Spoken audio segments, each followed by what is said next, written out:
Hello, everyone. I'm here with Rose Marcus and Kristin Fontana, and I have the honor of interviewing them. This is a part of our series where we're interviewing the teachers that will be speaking at the upcoming EA conference. This conference is October 6th to 8th, coming up very soon. So, hello, Rose. Hello, Kristin. Hi, Ari. Hello. So I'm just gonna ask you a few questions and we can just see where it takes us. And then we'll end this time where you will both speak a little bit about the conference topic that you'll be speaking about. So my first question is this. You've both been involved in this work for several decades at this point, or a couple decades or so, more. No, yeah, more. But the thing with this work is the wisdom, the teachings, they go infinitely deep, and through our own experience working with clients and just our own life, there's always new levels of insight. So I want to ask you both, take this in whatever direction you want to take it. What are you learning right now? What are you drawn to? What's exciting for you in your own learning and your own soul growth within the EA world? So I'll start with you, Kristin. That's a great question. I remember when I first got into this work, and I was so overwhelmed with how much you needed to know to help a client, or, it was just all so much. And I remember Jeffrey suggesting at the time, which was in 1999, to just follow what is instinctually calling you. What are you instinctually drawn to learn about? Instead of having to feel like you have to learn everything, what is the one thing that's leading you forward? And so that has changed over time for me. As I've through my life and my evolution, but one thing has remained the same. The one thing that has remained the same is that I am working with people on their deconditioning. For the last 24 years, that's what it's been about. And that in part is because hearing my echo. Yeah, I just muted Rose. I think that might help. We'll try muting each other when we're not talking. All right. Is this I'll mute better? myself too. So I have Saturn squaring the nodes, which has a lot to do with my own conditioning from life for lifetimes and hiding behind who I actually am. And so I feel like even though things have changed and morphed in terms of my interests and passions, I'm definitely empowering the feminine has been paramount. From day one, it has never shifted. It has never waned. It has always been a central focus of mine, taking that teaching and weaving it into this work, or being able to use this work to empower the feminine within men and women. But that has been a central focus of mine from day one. So I would just say that as I have deconditioned in my life, I have continued to call in clients that want to do the same. And that has really just been a primary focus the whole time. So typically it is a planet squaring the nodes. And I always go back to foundational principles to try and find out, what is someone hiding from? What is someone running from? What is someone fearful about? And that root chakra energy, right? Where you do everything you can to protect yourself from something. So that has been the focus really for 24 years. And as I have unwrapped and unraveled my own fears and my own protection, I've been able to help people more deeply with this theme. So I think it's important to really just get into the center of what is causing the block or the fear. That's where I focus. I'm muted. I have a follow-up for you. Okay. Being that you reference Saturn squaring the nodes, it's in Pisces, so you're in your Saturn return window right now. I would love to hear a little bit about how your work with EA and your sense of purpose and long-term calling. What's changing? What's shifting? What's maturing for you right now with the Saturn return window in your work? That like makes my nose tickle because the precursor to tears, really. I I mean, for me, it's really been a deeper dive spiritually. And I think that's why I was so drawn to do the talk that I'm going to do for this conference, which we'll talk about later, but the road to higher love. And so much of this Pisces energy, which is ruled by Neptune, is really about non-attachment, right? Venus is about our attachments, and that's what causes so much pain and suffering for people. And so learning really more about what it means to let go, what it means to surrender to higher forces, what it means to tune in and turn in and depend on ourselves for establishing more balance and peace and wholeness. So Saturn return in Pisces in my ninth, which is about my truth too. What's true for me? What is honest for me? What's authentic for me? Making choices that feel natural, that feel honest, even if somebody else doesn't agree with those choices.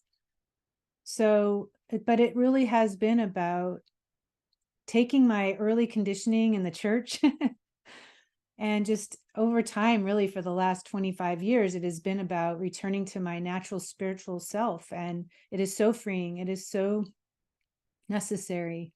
And I don't really know how I would make it without it. So it's been really leaning on those sources, leaning on my spiritual studies, the spiritual time that I create for myself to connect more deeply to who I am and through extension, what created me and you.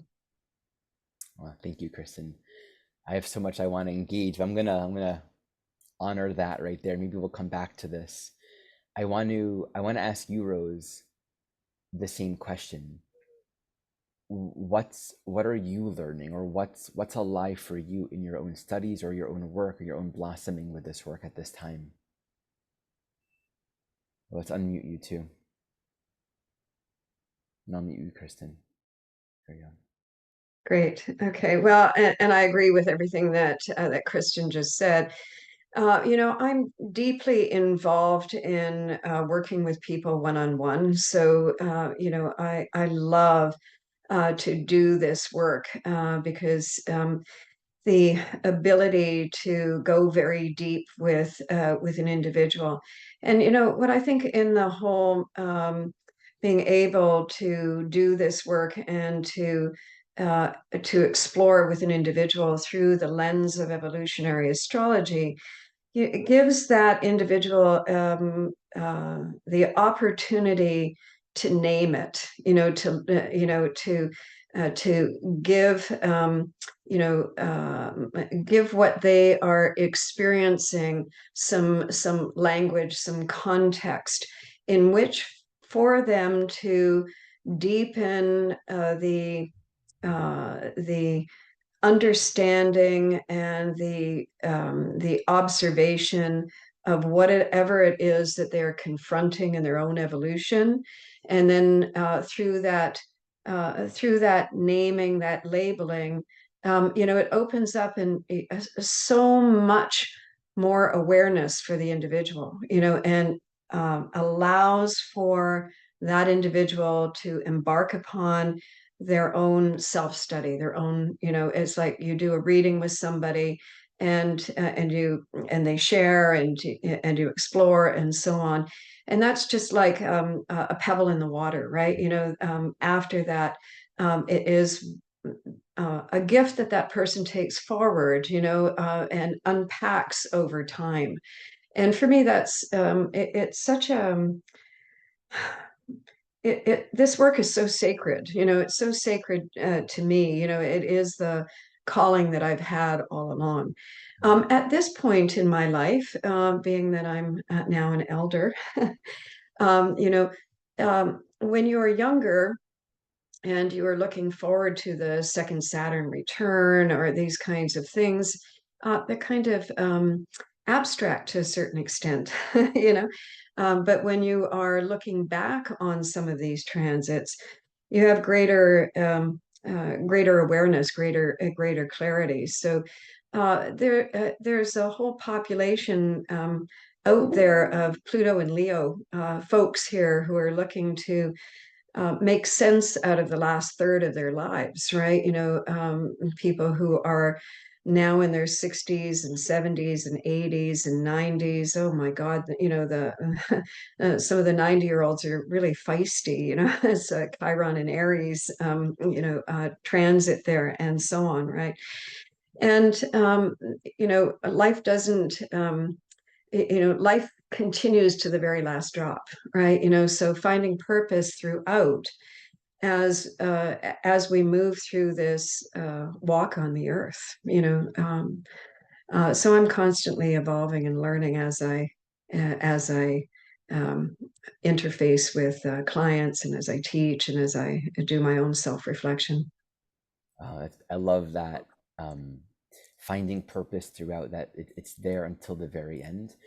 I mean, there's so much Saturn teaching in this conversation already, because one of the traps of Saturn is where we just get too identified with, oh, I'm too old. It's like, from the soul growth perspective, it just never ends. And this is a question that I want to ask both of you, and I'll start with you, Rose. And this came up when you were speaking, Kristin. How do you personally, in your own life and practice, but also as a recommendation to those who are studying, how do you keep EA and these teachings away from becoming a religion, a belief system, and only within the realm of personal direct experience? How do we nurture this tradition and this modality and these teachings to stay within the realm of direct experience and not become some kind of crystallized construct?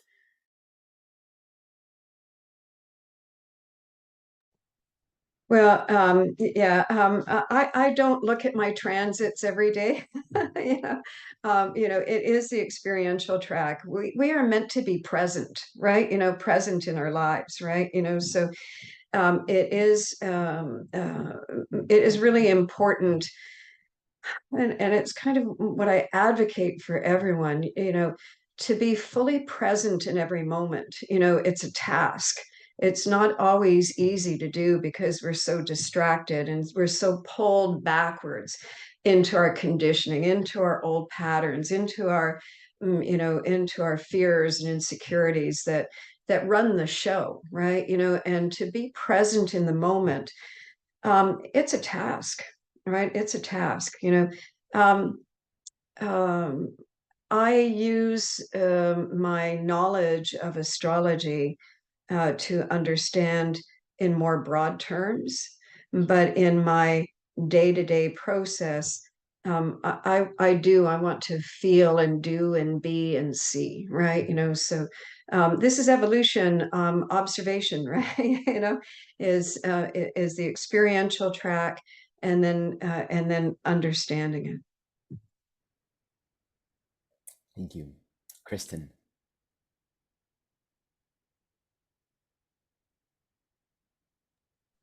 As astrologers,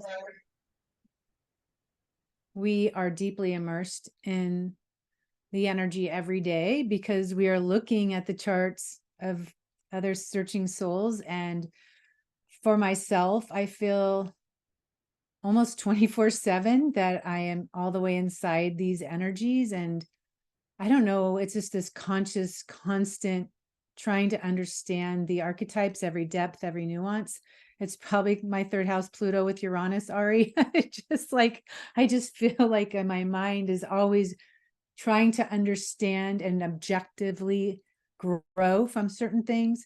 But it does feel like a way of life in a sense, because it's a blueprint for our life, and it's our life in living color. And so I know when you're so immersed in this work every day, it can feel just like these symbols are constantly being expressed on the stage of life, like this drama going on. I have to tell you a funny experience. It's not so funny, ha, but I mean, you got me. It's kind of what I felt like from the universe. But sometimes you'll see a certain transit coming and you're going to want to dodge it, or you're going to want to make it something it's not, or make it better than it's supposed to be. And, it was something that really leveled me. And I knew it was coming. So sometimes it's a blessing and a curse to to see these transits, because on the other side of it, I'm like, okay, so again, I knew this was coming. did I respond differently than I have before? And so I do feel like, it's definitely not a religion at all. It's not, it is a way of life for people like us, I feel, because we're always teaching it, we're living it, we're feeling it, we're feeling the pull to evolve, the pull to understand why things are happening. And the way that we understand it is through this objective lens of astrology. So I don't even know what I wouldn't know what I would do without my spiritual life. I wouldn't know what I would do without astrology to objectify the why this is happening for myself, for the people that I love, for my clients. So that's how that's how I answered that question. Thank you. Something I'm hearing from both of you is it's a service. It's use in benefit to others. It's active, it's living, it's breathing, it's experiential moment to moment. This is where I want to ask both of you on your own spiritual path, not just like your origin story, like how did you find EA? And that's interesting. But what I'm wanting to really hear is everything that comes to us comes at the right time. And there are certain things that are just a part of the soul program. It was written before we came here. So I would love to hear your story of coming into relationship with EA with respect to how you understand this was so essential for your own ongoing spiritual evolution. How do you understand it in that way? So we'll start with you, Kristin. That's amazing, because at my first Saturn return, There we go. okay, I mean, I had never, I don't know, a lot of people may not know this, some people know this, I didn't even have my first reading from somebody till I was 30 years old. I'd already had my first Saturn return. Again, the Saturn and Pisces in the ninth is this religious upbringing. I was not really into alternative things. I went to a mainstream college, UCLA. I was pre-med in college. I was in corporate America. But I was a very spiritual person. And when you walked into my house growing up, there was the biggest picture of Jesus I have ever seen still. It was just massive, because I was raised in this Presbyterian home, and my parents, that's where they took us to church constantly. But I love that picture. I actually loved that picture so much. It brought me so much peace. But I was not religious, so I had this deep rooted spiritual sense of things, and I prayed every night and all of that.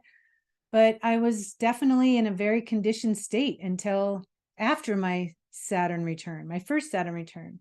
And slowly but surely, and experiencing that feeling of, actually by the age of 30 or 29, was, is this all there is? I mean, if you looked at my life on a piece of paper, if I listed everything, people would say, what in the heck is your problem? You have this, you have that, you have this, you have, you've created this, you've did, and I was completely empty. I felt absolutely empty. And so that started my search. Why am I here? What is my bliss? There has to be more than this. I mean, I don't know a soul on this planet who is not at one time in their life ask themselves that question. There has to be more than this. And that's really what draws us forward and draws us deeper into ourselves, because we know subconsciously, because of where we came from, there's so much more than this. There's so much more than what is here on this earth. That there's so much more that we cannot access out there. But it takes that inner search. And so it wasn't until I was 33 years old. Think about that. 4 years, 3.5 years, 4 years after my first Saturn return, that I found this work. The first reading I ever had from anybody was when I was 30. And I'm 57 now. So, that second chapter of my life being a totally second reality.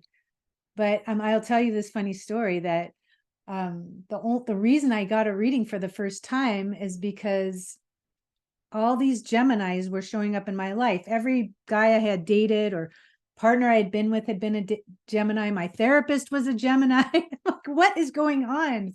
And this woman said, Kristin, you've got to talk to this astrologer. Maybe there's something to this. I have a third house Pluto, right? So anyway, it started at 30 years old, this deeper search of more alternative paths and understanding and breaking old models and coming out of hiding and being able to question things and not be afraid of them. And so essentially what this work did for me, because it is deeply rooted in spiritual teachings and natural laws, is it helped me return to who I am naturally, my spiritual roots and my natural roots, and how I was created by God. Follow-up question for you. I see you're wearing a cross. So how does your work with EA and your spirituality now, how does that reintegrate with your Christianity and your relationship to Jesus? Well, this is an SRF cross, so there's a lotus on the front of it. And what Yogananda taught is that there are many paths to the one. Like in the Bible, it says 7 chakras, 7 candles, 7 churches. People don't understand that or reading it sometimes, that it does mean there's many paths to the truth, 7. And so what this does for me, or what it feels like for me when I wear it, what I feel when I wear it, is that passage that there are many paths to the truth. And that lotus is an example of that. So it combines my natural knowing, the natural teachings of Christ, which is about self-realization. When thine eye becomes single, the body becomes full of light. That's what Jesus actually taught. Not to look to a priest or to anyone else, but to become self-realized within yourself, to meditate. When thine eye becomes single, the body will become full of light. And we are all hardwired to experience that. It just depends on effort and commitment. And so it was really a healing when I came into this work. And even though it's a spiritual soul who brought this work to this planet, was also teaching about meditation, even in our classes. So it was able to marry these two worlds so naturally and effortlessly. And it helped me understand my connection to the natural teacher, Jesus, the natural teacher, not what has been peddled or not what has been changed and modified in the Bible, but the natural teachings, which is we are all hardwired to access these truths within. Beautiful. Thank you. Okay, Rose, talk to us about your journey and experience with EA and how that's fit into your own spiritual evolution. Well, I can go back there. Astrology has been with me since childhood. And when I was a child, I used to sit with a piece of paper and draw these things that I thought were hieroglyphics. Later on, I think I was trying to draw the glyphs of astrology, right? And when I was in recent past few years, I ran into an old schoolmate, and she said, I was so inspired by the astrology project you did in grade 6 that I chose to study astrology later in life. I don't remember that, but she did. So that was always with me. And when I was a child, I remember, coming home one day and just singing away and thinking, I'm a child of God, and, and throughout my childhood and so on, I'm an Aquarius rising. I really felt so vastly different from everybody else. And I had a great loneliness when I was a child, difficult family situation, blah, blah, blah. So I was lost, right? I was very lost. And I was looking for, a guiding light, I guess. My life took many twists and turns and so on, but astrology was always a passion. And there still is a bookstore here in my hometown of Vancouver that was just renowned for wonderful, wonderful books. And it had a used bookshelf, right? And you could go there and sit and read. And I would go there and I got this unbelievable collection of astrology books. But there was this one book that was on the shelf, and I kept picking it up and looking at it and thumbing through it and then thinking, oh, too much for right now. Boom, put it back. And of course, it was Pluto, Evolutionary Journey of the Soul, right? And at that time, because I was a new transplant to town, I didn't know my way around. Jeffrey had been in the outskirts of town and doing lectures, and I didn't know that. So we were kind of circling like this for a lot of years. I had, sent away for books from that bookstore, but never actually had attended there. I was a little out of town, on and on, right? And then I reached my my midlife crises transits and my Pluto square Pluto. And when the student is ready, the teacher will come. And Jeffrey came into my life at that point, and he came in at a kind of a funny level because a friend of mine who was a practicing astrologer at the time said, "Oh, you've never heard of this guy? Oh, well, here, take this tape and listen to it." And so I was going to go someplace in my car, and I thought, "Oh, I'll take this tape and listen to it." And I turned the car on and I stuck the tape in, and I never went anywhere for that hour that that tape was sat in the driveway.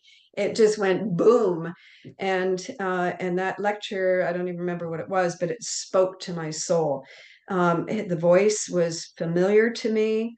It was just, I made that instant connection, and the draw was from the soul, right, from the soul. And what I said about Jeffrey, and we came to I host a lot of workshops. I hosted one of his first schools here, and so on. But what I said about him is that he opened the window for me to God, to the divine. He opened the window to me, for me, to have a direct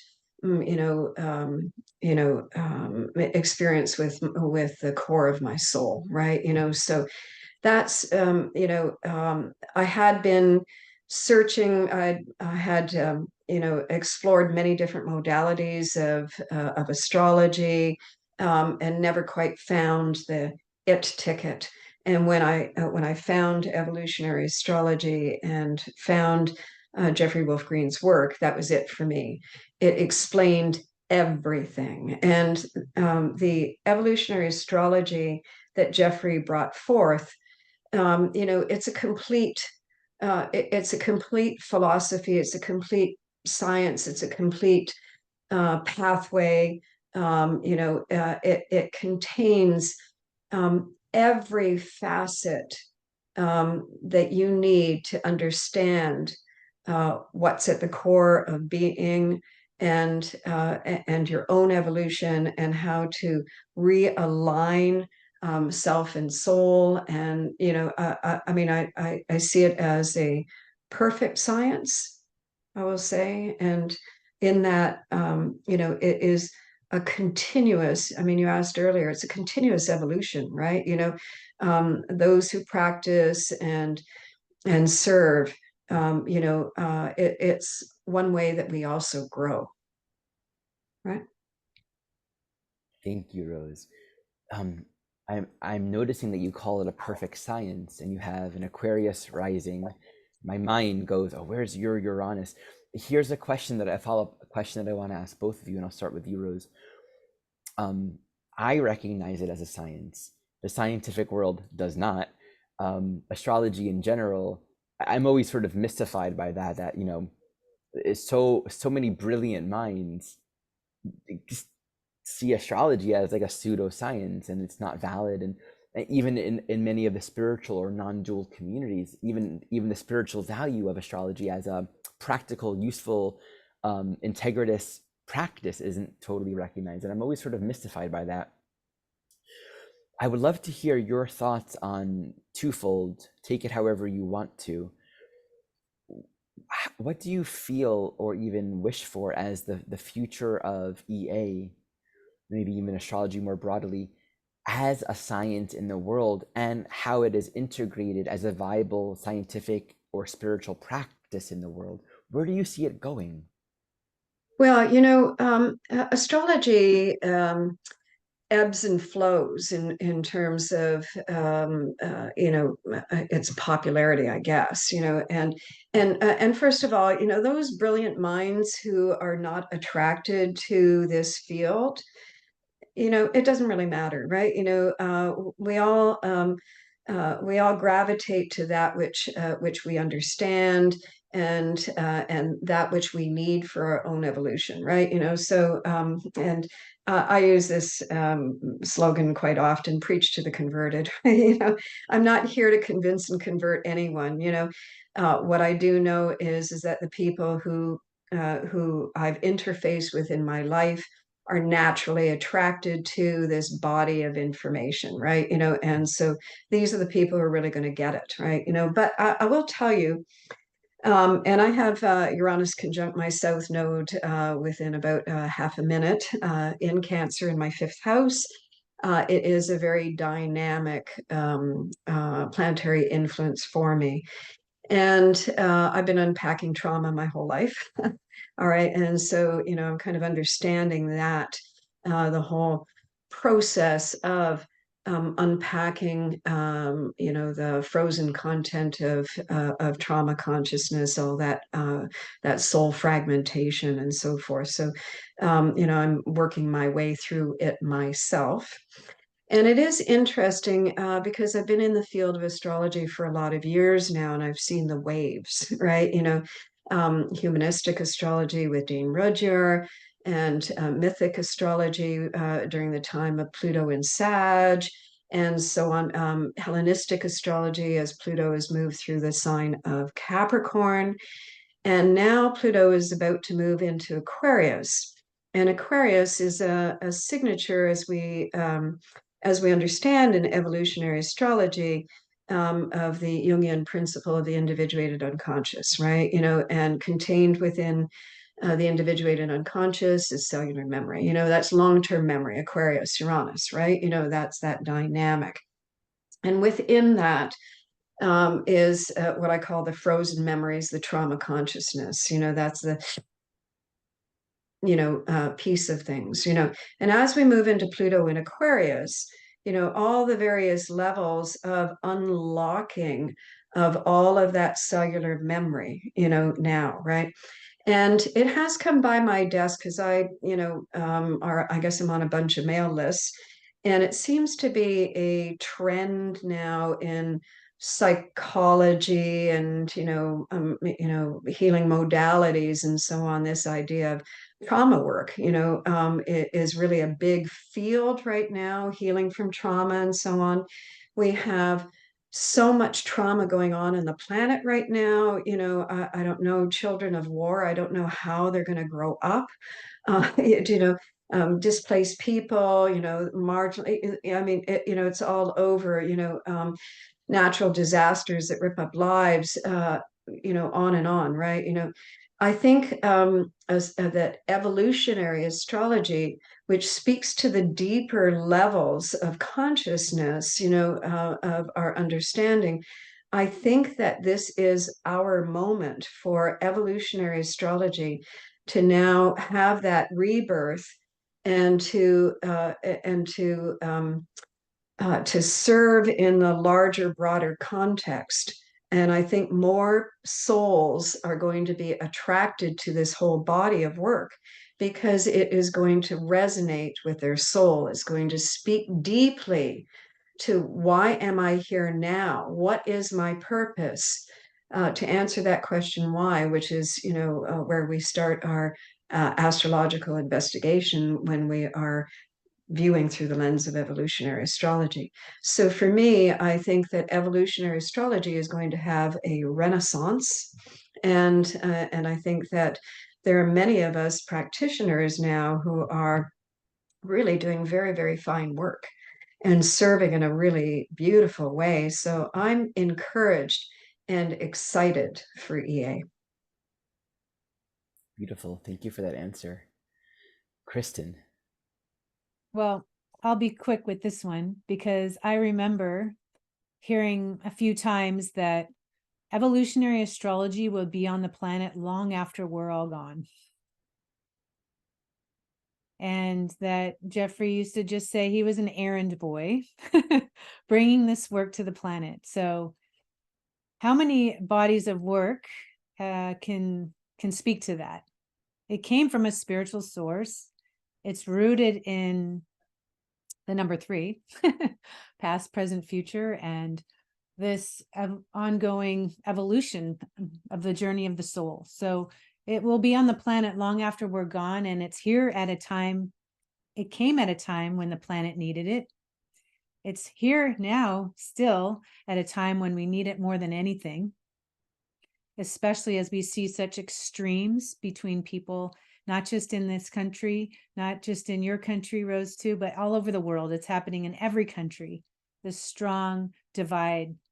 And so, yeah, Pluto in Aquarius is going to have people just running to something that can help explain why and help to deal with the trauma that they are going through personally and collectively, to help understand it, and even to help understand evolution in terms of cycles and looking at the transits, the Pluto transits. And it takes an extreme to counteract an extreme is really the answer to Pluto and Aquarius. And Ari, you and I did a series of Uranus through the houses and signs, and Uranus rules the sign of Aquarius. And so it's a powerful teacher for us. And it can be cold. Aquarius can be cold, but it wakes us up, and it will need to wake the planet up so we can come together again.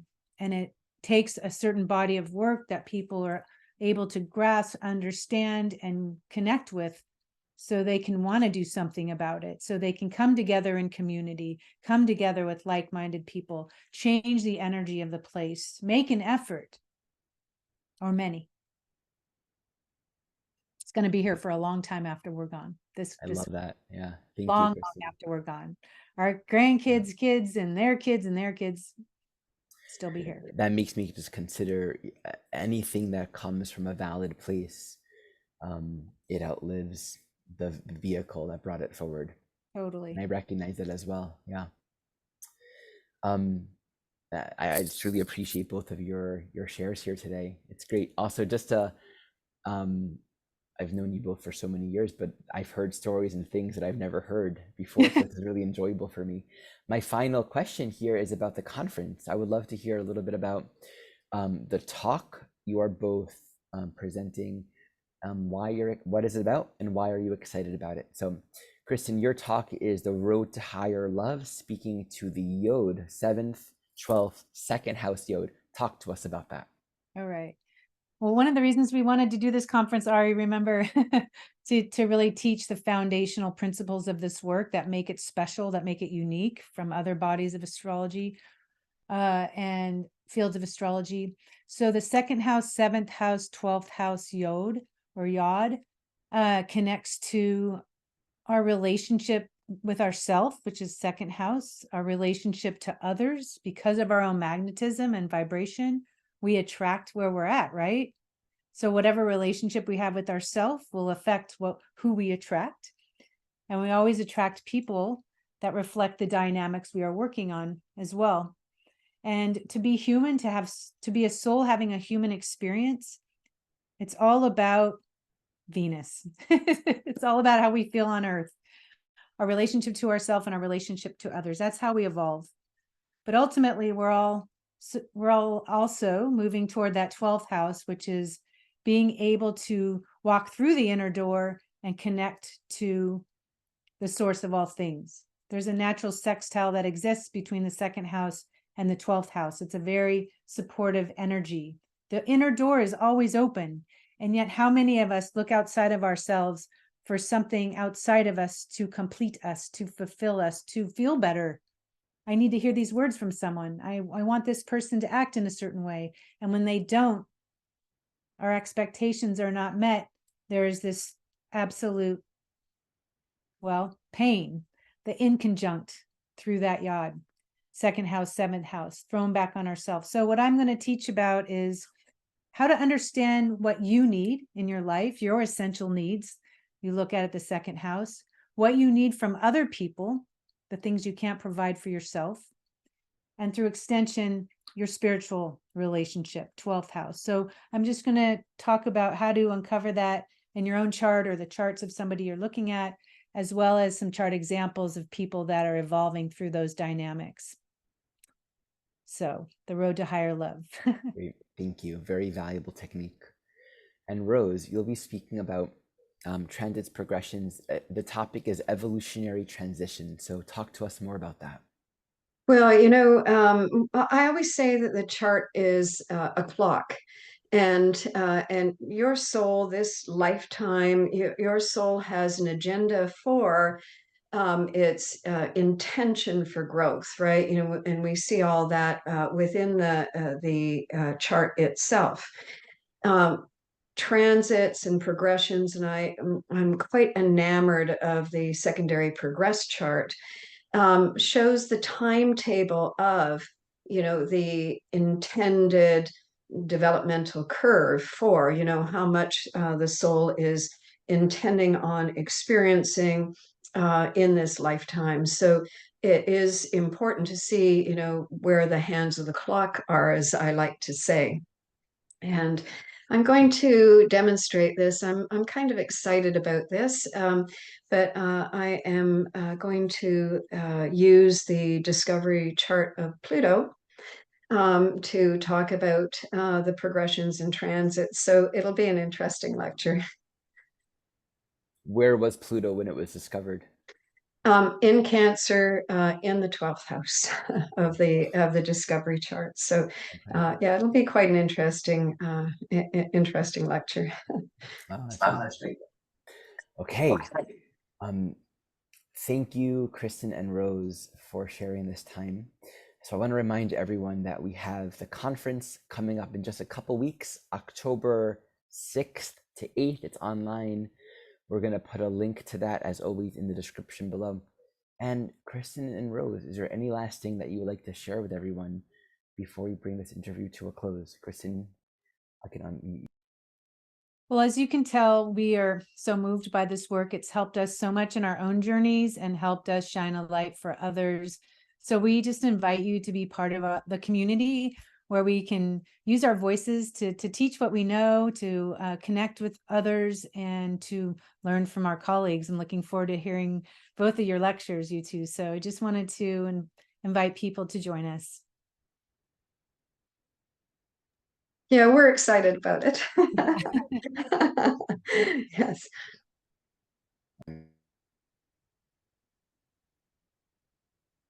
Wait, there we go. Thank you, everyone. Hope to see you there soon.